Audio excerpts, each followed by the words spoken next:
¿Qué tal? ¿Cómo estáis? Ya veis que hoy tenemos con nosotros al mismísimo presidente de Tabania, don Albert Boadella. ¿Qué tal? Muy bien, bueno, bien, dentro de lo que se puede estar en estos momentos, digamos que bien. Bueno, Acostumbrado, acostumbrado a estar encerrado, ¿no? Porque tengo ya bastante costumbre de estar en mi masía, a veces un mes sin salir. Por lo tanto, este enclaustramiento casi podríamos decir que no ha sido una novedad, ¿no? ¿dónde Por lo estás? menos yo ahora estoy en un pueblo de Lampurdán, un pequeño pueblo de Lampurdán, un pueblo de 300 habitantes, donde desde hace muchos años pues vivo, tengo una masía con un jardín, pues lo cual hace estos días un poco más soportables, ¿no? Con una gran misericordia hacia los que tienen pisos de 50 metros cuadrados. Y tanto. Como decías, es verdad que tú te confinas voluntariamente y también para los ensayos, por ejemplo, del Joglars, también os confinabais, ¿no? Sí, nos pasábamos a veces 4 meses en la montaña, en fin, en buenas condiciones, en una casa muy grande, pero estábamos 4 meses completamente aislados, ¿no? Tanto soy, soy ya un profesional de la confinación. ¿Sigues la actualidad todos los días? Sí, sí, estoy muy al tanto de la actualidad, intervengo en Twitter muchas veces en fin, con fuertes polémicas. Y bueno, yo estoy en la actualidad y trato sobre todo de encontrar dónde está la verdad, que es una cosa muy complicada. Muy complicada, porque además sabes que a los políticos lo que más les importa es el relato, no los hechos ni los datos. Claro, es decir, el político, la cuestión de la verdad es una cuestión secundaria para él, ¿no? Entiendo que siempre está haciéndose un poco la propaganda de su acción, lo cual no siempre pues, coincide con la realidad, ¿no? Y hemos visto en estos últimos tiempos, pues, en fin, en nuestro gobierno los hemos cazado con muchas falsedades, ¿no? Por este deseo de quedar bien, de que sobre todo el prestigio esté por encima de la realidad. Y la propaganda, claro.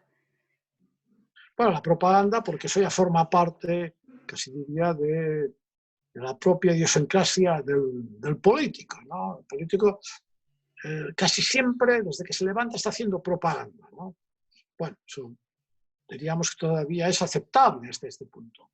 Lo que sucede es que no puede pasar la propaganda ante la realidad pura y dura, ¿no? Que es lo que hemos visto, tratar de salvarse como sea. Todo empezó un 8 de marzo. Sí, bueno, yo creo que empezó mucho antes, pero el 8 de marzo fue la constatación de que, en fin, de que estábamos bajo, bajo un gobierno, bajo unos dirigentes con muy poca conciencia ética, ¿no? Porque yo creo que el 8 de marzo era totalmente evitable, no solo el 8 de marzo, sino mucho antes, pues había que tomar las medidas que fueran, ¿no? Entiendo que la confinación podía ser una medida extrema, ¿no? Pero las medidas de encontrar mascarillas donde fuera, un mes antes ya se podía haber hecho, ¿no? Eso muestra que nuestros políticos tienen una preocupación por muchas otras cosas que no son las esenciales. ¿Has encontrado una respuesta por qué el gobierno no hace test? Yo creo que, eh, yo creo que esto es un empecinamiento muy peligroso, porque el test, o sea, yo creo que ellos tampoco incluso lo han acabado de entender del todo, ¿no? El test significa saber exactamente lo que sucede y saber en cada momento estadísticamente lo que está pasando. El test no libera, diríamos, la posibilidad que una vez te han hecho el test, a los 5 minutos puedes estar contaminado, pero sí que tienes una idea de lo que sucede, que esto es esencial. Entonces eso lo dicen, vamos, los mejores y más seguros científicos, ¿no? Entonces el gobierno tiene sus ideas. Yo creo que empecinados en errores que ya vienen cometiendo y quizá por miedo, creo yo, de que la realidad aparezca, ¿no? Es decir, hay un impulso constante de este gobierno de intentar tapar la realidad, no saber los muertos que tenemos, no saber prácticamente nada de lo que sucede, ¿no? Tratan al ciudadano como un débil mental. Y al final la confusión lo que hace también en el ciudadano es decir, venga, desconecto. Al final son guerras de cifras, guerras ideológicas. Y una Claro, desconexión con la verdad. claro, el ciudadano, en fin, cuando caza a su gobierno con 2 o 3 falsedades, pues es el cuento del lobo, ¿eh? Es decir, ya la confianza disminuye. Entonces, claro, el ciudadano no está acostumbrado a tratar de encontrar la realidad de las cosas, ¿no? Digamos, hay muy pocos ciudadanos que se preocupan de ir buscando por internet muchas cosas, de contrastar opiniones, etcétera, ¿no? Sino que se coloca delante del televisor o de sus cadenas predilectas o de su medio predilecto y no se mueve de aquí. Y esto es muy peligroso para el propio ciudadano, ¿no? Porque su desinformación acabará perjudicándole a él, pues en una forma como ya lo hemos visto y comprobado. La falta de información nos ha llevado donde nos ha llevado. Y luego disfrutamos todos lo votado. Sí, claro. Pues eso es lo tremendo, ¿no? Es decir, que uno ve las encuestas que salen y al margen de las reservas que uno puede tener sobre, en fin, sobre el señor Tezanos, esas cosas, sin duda alguna debe haber una parte de verdad, ¿no? Porque por algo hay este gobierno. Y uno se aterroriza, ¿no? Porque piensa, pero, Dios mío, ¿cuánta gente que no ven la realidad que tienen, pero que la tienen delante y no la notan? Y eso a mí me parece muy trágico. ¿Qué opinas de Pablo Iglesias cuando hace esa puesta en escena con ese tono bajo, que llama a la oposición inmundicia, pero en tono bajo? Sí, bueno, es que la puesta en escena, digamos, forma parte de todo el mundo político, ¿no? El mundo político, hay gente que dice, bueno, son actores, ¿no? Yo siempre digo, son malos actores. Son malos actores porque a los buenos actores no se les ve el engaño. Uno cree en lo que están haciendo sobre la escena y entran dentro del drama, que además es ficción total. El político es un mal actor porque, en general, uno ya está viendo la parte de trampa o la parte de cartón piedra con la que nos está.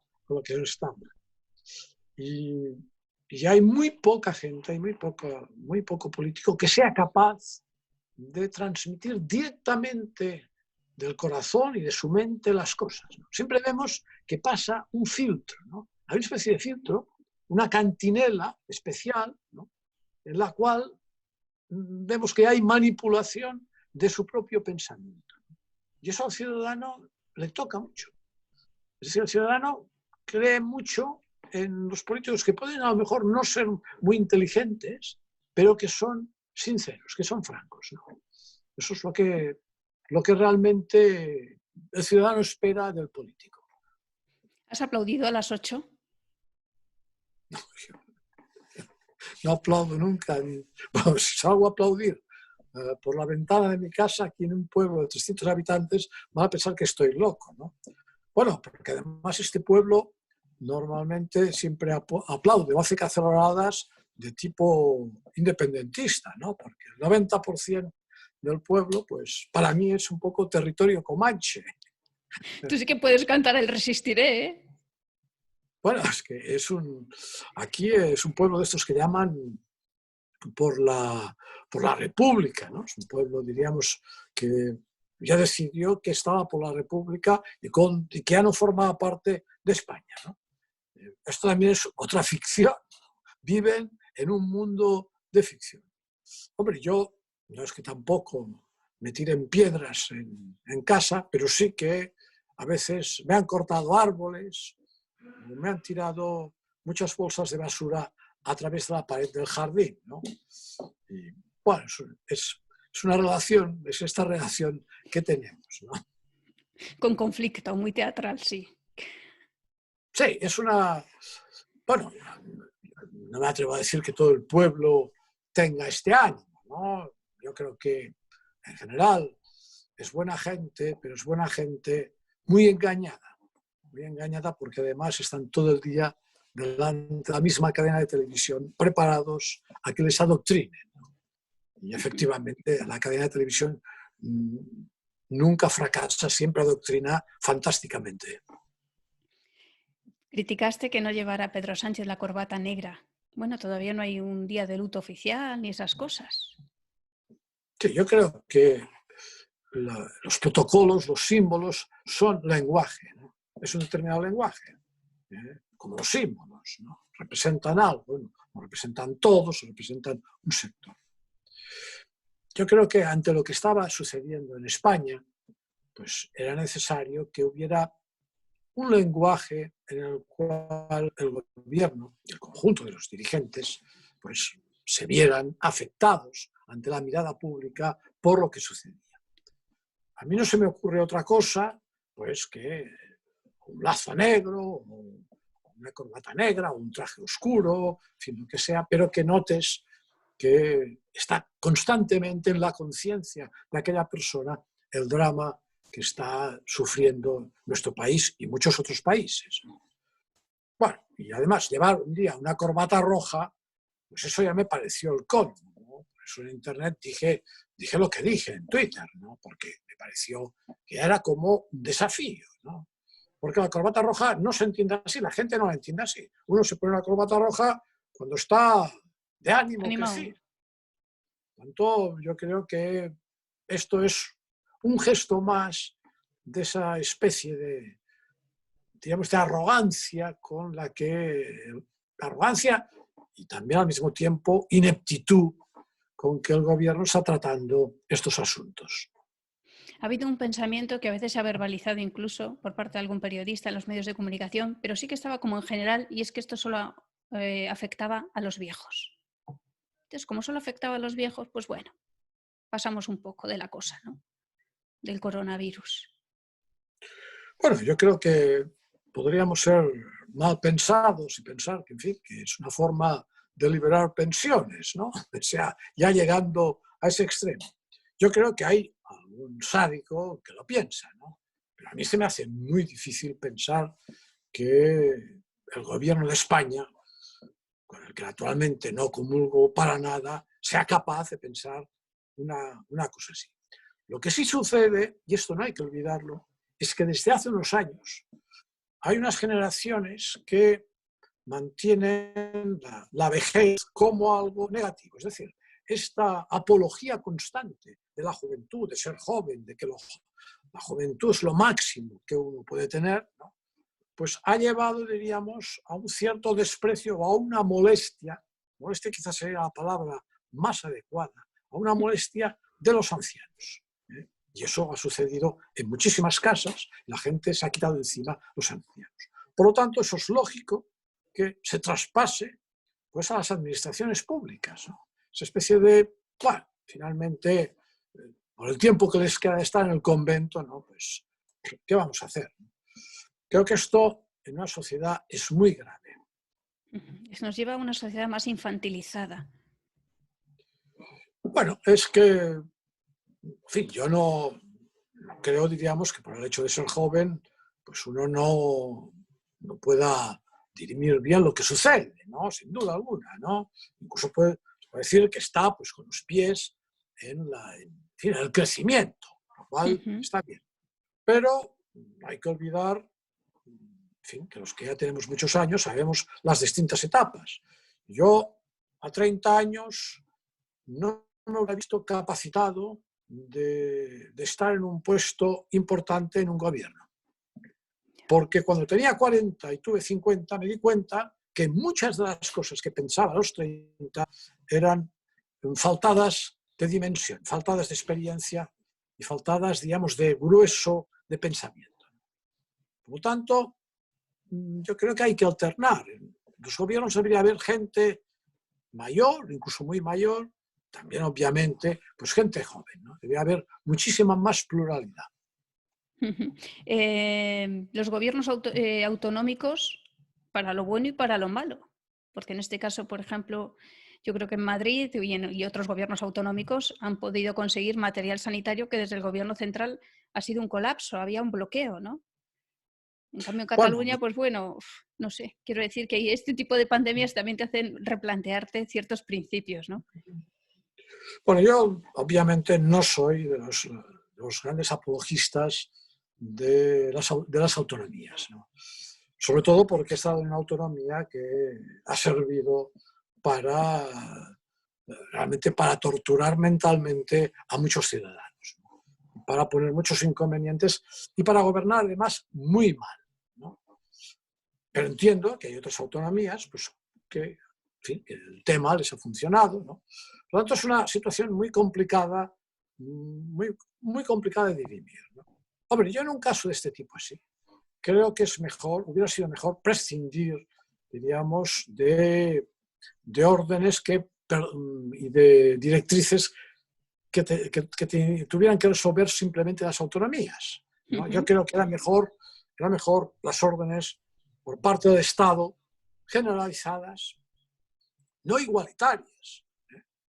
Yo estoy aquí en un pueblo de 300 habitantes, sale de casa y tenemos 50 o 100 o no sé cuántos miles de hectáreas aquí de bosque que nadie utiliza para pasear. Por lo tanto, quiero decir que este igualitarismo también lleva a situaciones tan dementes. Pero sí unas órdenes estrictas, muy claras por parte del gobierno central. Y que los gobiernos autonómicos tenían que apuntarse a ellas forzosamente. Esta es la paradoja, hemos tenido una paradoja de Madrid, porque bueno, Madrid pues, está presidido por una mujer yo diría casi muy heroína, ¿no? en su forma de actuar, una mujer que sufre muchísimo lo que está sucediendo, se le nota cómo lo sufre, y por lo tanto, pues yo creo que Madrid está en este sentido en buenas manos, como sucede con el propio alcalde, el señor Almeida, ¿no? Que es un hombre inteligente, un hombre capacitado, un hombre que no busca la propaganda por delante. Bueno, pues esto ha sido una suerte, ¿no? Diríamos que entiendo que sería la excepción que confirma la regla.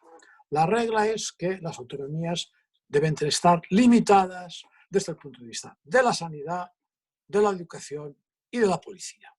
Yo creo que esto tiene que pasar directamente al gobierno central. La pandemia del coronavirus ha dejado como en pausa la otra, la del independentismo, el separatismo. Bueno, diríamos que no hay mal que por bien no venga, ¿no? Y ciertamente yo creo que el impulso y la dinámica que llevaba el separatismo ha sido cortada por la entrada de la epidemia. Es decir, que la gente se ha tenido que encerrar en sus casas, se ha dejado de cortar la avenida Meridiana en Barcelona o las autopistas a través de los CDRs, y por lo tanto, yo creo que ahora la gente tiene otra preocupación en Cataluña, que la primera no es ni la república ni el nacionalismo. Yo creo que eso pues, es positivo. Su propia vida, ¿no? Lo que pasa es que tu vida también va en estas otras cosas. Sí, sin duda, pero yo creo que cuando se corta el impulso a una cosa de tipo delirante como es el nacionalismo, pues volver otra vez al delirio les va a costar. No por parte del gobierno de la Generalitat, que sigue exactamente igual, pero sí por parte del ciudadano. El ciudadano ahora está preocupado por esto y estará preocupado no solo por esto, sino por la debacle económica y profesional que vamos a sufrir, ¿no? Y esto será la primera preocupación. La otra ya formará parte más de una cierta decoración, de los lujos. Pero sí que te he oído decir que hay que organizarse otra vez cívicamente, hay que seguir al pie del cañón. Bueno, yo creo que más que nada hay que aprovechar la situación. Es decir, hay que aprovechar la situación que esta ciudadanía, pues que vota, vamos, implacablemente el nacionalismo, con una fidelidad apabullante, pues esta ciudadanía ahora está en otras cosas y hay que aprovechar esta situación para volver a plantearnos en Cataluña alguna forma de unidad constitucional amplia, ¿no? En fin, que acepte sectores, digamos, pues, en fin, que están dentro de esas cosas del catalanismo, pero no del separatismo, pues, hasta donde sea, hasta donde lleguemos. Todo menos lo que está sucediendo, o lo que ha sucedido en forma muy importante, que es esta especie de epidemia del odio a España, que se ha introducido en cientos de miles o millones de ciudadanos, ¿no? Y eso, que me parece gravísimo, hay que cortarlo de raíz, porque esto sí que es un cáncer que destruye totalmente esta comunidad y que además entra en una degradación constante en lo que son los gobiernos, el gobierno autonómico e incluso los gobiernos municipales, ¿no? Sí, es que algunos se llevaban las manos a la cabeza de que entrara el ejército a ayudar, ¿no? En medio de toda la pandemia, el ejército español. Bueno, pues yo creo que, claro, cuando uno ve ciertos riesgos sobre la vida, las ideas políticas se separan un poco y entra, diríamos, el instinto de la supervivencia. Y el ejército español, diríamos, representaba el instinto de la supervivencia. No sé si te acuerdas de esa gran manifestación en octubre de 2017. No sé si ahora se podría volver a organizar una vez que pase todo. Quiero decir, no sé si se ha apagado cierta llama del constitucionalismo. El constitucionalismo es una llama que hay que ir alimentando constantemente, ¿no? Porque la gente tiene facilidad a perder lo esencial de las cosas y quedarse muchas veces en lo marginal. Lo esencial, diríamos, en España es que es un país de libertades, es un país donde la ley es algo que importa, diríamos, que está colocada en todos los sectores de nuestra vida y que hay que cumplirla, por lo tanto es un Estado de Derecho, ¿eh? Y garantizar estas libertades, esta democracia y este Estado de Derecho, pues requiere constantemente un esfuerzo. Porque lo natural, diríamos, yo siempre digo que todo lo humano tiende a la putrefacción, a la degeneración. Y por lo tanto hay que hacer siempre esfuerzos para que no se desmonten las cosas, ¿no? Es decir, yo hago esfuerzos aquí, donde trabajo, constantemente, porque mi instinto es el desorden y la suciedad, digamos. Y hay un momento en el cual hay que plantear que tengo que limpiar, tengo que ordenar, etcétera, etcétera. Y eso sucede en todos los campos humanos. Y en el político no digamos, porque siempre habrá políticos que les interesa precisamente lo contrario. Es decir, que nadie se acuerde de la Constitución. No sé si eres un hombre de rutinas. Bueno, el hombre es un animal de rutina. Incluso me atrevería a decir en el sentido masculino de la palabra, ¿eh? Es decir, yo creo que las mujeres son menos de rutina, ¿no? Los hombres somos más rutinarios en todo. Tengo algunas rutinas, ¿no? Algunas rutinas que son buenas, ¿no? Ciertas disciplinas, ¿no? En mi vida me levanto a la misma hora, me lavo los dientes 3 veces al día, en fin, etcétera, ¿no? Ahora tengo una rutina que no había hecho nunca, que es dar vueltas al jardín, ¿eh? Lo hago por la mañana y lo hago por la tarde. Tengo que hacer por lo menos 4 kilómetros, ¿no? Porque antes tenía el bosque por delante, o la bicicleta incluso. Pero sí, hay unas rutinas que son buenas. Pero vamos, no se entendería que soy un rutinario. Yo creo que si le preguntaran a mi mujer si soy rutinario, que es la que me conoce más, incluso más que yo, diría que no. ¿En qué estás trabajando ahora? Pues estoy trabajando en un montaje que en principio tendría que hacer para los teatros del canal hacia el mes de diciembre, ¿no? Sí, si mi profesión, diríamos, avanza en lo que lo que sea posible, ¿no? Y es un montaje sobre María Callas, es un montaje con una soprano, con un tenor, con un pianista, es un montaje un poco operístico sobre la figura de María Callas. Al mismo tiempo también estoy escribiendo un libro, o sea que tengo bastante trabajo, ¿no?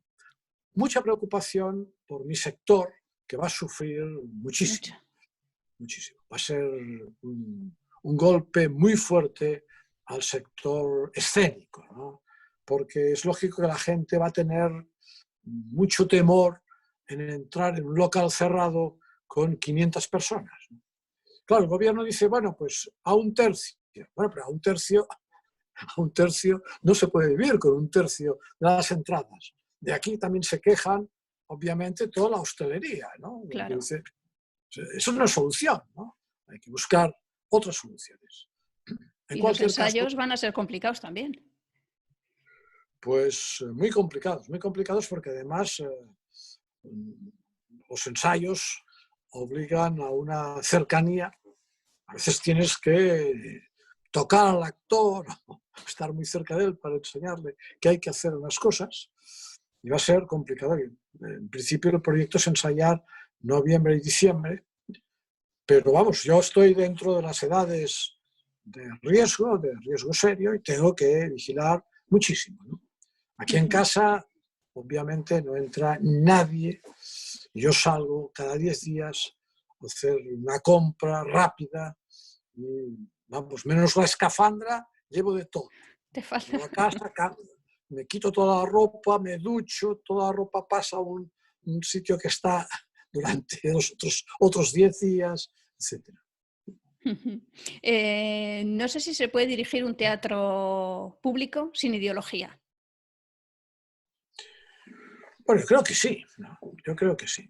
Yo dirigí los teatros del Canal durante casi 8 años y la verdad es que sin ideología. Pues yo estuve bajo la presidencia de Esperanza Aguirre, después bajo la de González, incluso un año con Cristina, ¿no? Pero nunca permití que entrara para nada, digamos, ningún matiz político. Yo acepté todas las ideas y acepté estas ideas, en fin, con el máximo riesgo. Lo que a mí precisamente me extrañó es que nunca vi nada que fuera capaz a la disyuntiva de tener que dimitir, en el sentido de decir, bueno, si yo acepto eso, pues el gobierno dirá que eso es inaceptable. Pues jamás me encontré en esa disyuntiva. Quiero decir que mi propio gremio es un gremio en general, salvo excepciones, muy domesticado, muy domesticado. Y además siempre hacia una tendencia, pero eso ya yo no sé si a veces te has preguntado por qué los intelectuales siempre defienden siempre a una línea, a la izquierda, y a veces a totalitarios, como el Che Guevara, como Fidel Castro. Bueno, hay que pensar que el mundo, lo que podríamos llamar el mundo de la cultura, en un 90% está inclinado bajo lo que llamaríamos genéricamente la izquierda, ¿no? Y otro porcentaje muy alto es lo que llamaríamos progre, claramente progre, muy progre, vamos. Esto es, y sobre todo, en mi profesión, la que más. Quizá en los escritores está un poco más compartido, ¿no? Pero en el mundo de la actuación, casi todo el mundo es de izquierda, casi todo el mundo es muy progre, ¿no? Y por lo tanto, cualquier idea, cualquier obra, cualquier cosa que no se adapte a eso, pues ya está considerada muy rápidamente facha. El título de facha surge a una velocidad apabullante, ¿no? Claro, yo creo que esto es una falta de libertad. Es decir, mi gremio sufre una enorme falta de libertad. No porque no tenga que haber gente de izquierda, pero tiene que haber de derecha, y tiene que haber incluso de ultraderecha y de ultraizquierda, incluso indiferentes, ¿no? Pero tiene que haber esta variedad para que los mensajes sean plurales. Lo que no puede ser es que estamos siempre casi viendo la misma obra en distintas versiones, pero es la misma obra, ¿no? Y a mí eso me parece enormemente grave. Y es un esfuerzo que yo hice los últimos años con el Joglas de tratar. Me di cuenta que nosotros teníamos muchísimo público progre, ¿no? Y yo dije, esto se va a acabar. Es decir, a partir de ahora mi ataque es directamente al público. Y ese público progre no se mostró muy democrático, porque rápidamente empezó a decir que nuestras obras eran reaccionarias, etcétera, etcétera. Pues yo lo hice exprofeso, vamos, mentalmente dije, ahora me voy del otro lado para compensar la balanza de la libertad. Es que es alucinante la capacidad que tenemos de renunciar a nuestra propia libertad de expresión, que también se ha visto en estos días, ¿no? Sí, bueno, esto es una cosa muy delicada. La libertad de expresión es algo que hay que defender constantemente, ¿no? Constantemente porque los tabús que la sociedad va colocando puede llegar un momento en que llegan a convencernos. Es decir, yo he visto como, claro, con mis años he visto cómo la sociedad iba cambiando de tabús. Los tabús del franquismo, pues ya lo sabíamos, ¿no? Eran pocos, muy pocos. Hombre, eran potentes, ¿no? Había unos tabús políticos muy serios, evidentemente, que era la dictadura. Había el tabú sexual, por ejemplo, ¿no? Había una especie de puritanismo sexual, ¿no? Después había el tabú también religioso, pero pocas cosas más, ¿no? Ahora está lleno de tabús, lleno de tabús. Tú haces sobre la escena una ironía sobre, qué sé yo, sobre los animales, y aparecen los animalistas que te masacran en las redes, ¿no? No digamos sobre el tema femenino, ¿no? Cualquier cosa que represente, pues, en fin, un aspecto de la feminidad distinto del que está en el cuadro oficial, y automáticamente eres machista. O sea, está lleno de tabús y por lo tanto eso es un gran riesgo para la libertad y sobre todo para la libertad de expresión, porque nos coacciona a los propios creadores, ¿no? Sabemos que si entramos en un terreno vamos a tener un jaleo muy grande. Siempre que charlamos te recuerdo la inauguración que hiciste de los teatros del Canal con el homenaje a los hermanos Marx y una noche en la ópera, que luego la ópera te ha acompañado y te acompaña en tus últimos montajes, ¿eh? Es verdad. Y me acuerdo que uno de los personajes se bajaba el pantalón, ¿verdad? Y enseñaba una bandera de la Comunidad de Madrid en el culo. Exactamente, sí. Había una cadena de la Comunidad de Madrid. Bueno, y estaban presentes la gente del gobierno de la Comunidad de Madrid. Nadie dijo nada, ¿no? Es decir, yo creo que hay que tener este fair play, ¿no? Este reírse de nosotros mismos, ¿no? Que esto es el primer ejercicio el primer ejercicio, diríamos, de la comicidad, del humor, ¿no? El humor es reírnos de nosotros mismos. Yo creo que la ópera siempre me ha gustado y aproveché pues, los años en que ya me marché del Joglas pues, para hacer mi frustración, que era la música. Todos mis últimos montajes han sido musicales. Pues ya para acabar, ¿ser o no ser, Albert? Aquí está la cuestión, ¿no? Yo creo que hay que ser, sobre todo hay que ser uno mismo, ¿no? Sin miedo, ¿no? Estamos en una sociedad que el miedo no nos viene, hombre, nos puede venir directamente de los gobiernos, pero ya en casos extremos. Quiero decir que no estamos en sociedades totalitarias en general, ¿no? Desde el punto de vista, me refiero, gubernamental, aunque los gobiernos tengan impulsos a veces totalitarios, ¿no? Pero la propia sociedad hay que vigilar porque en ciertas cosas se está volviendo totalitario, ¿no? En esto que decía antes, en ciertas costumbres, en ciertos tabús, y en señalar con el dedo a aquel que no cumple con estos tabús. Entonces, para ser uno mismo significa muchas veces pues, enfrentarse no ya al gobierno de turno, ¿no? Sino a la propia sociedad que a uno le envuelve. Yo creo que sí, hay que ser, ¿eh? No ser, pues, vamos, para los cobardicas. Pues Albert Boadella, un hombre que lo abarca todo, el bufón y el presidente. Lo tuyo ha sido un ascenso social impresionante. Sí, ha sido inconsciente. Muchísimas gracias por recibirnos en tu casa. Un Pues abrazo muchas enorme. gracias y un saludo y ánimo a todos los que están encerrados en pisos pequeños, que en fin, yo siento una gran misericordia hacia ellos, ¿no? Porque es como estar encarcelado casi, ¿eh? O sea, ánimo. Muchas gracias, Albert.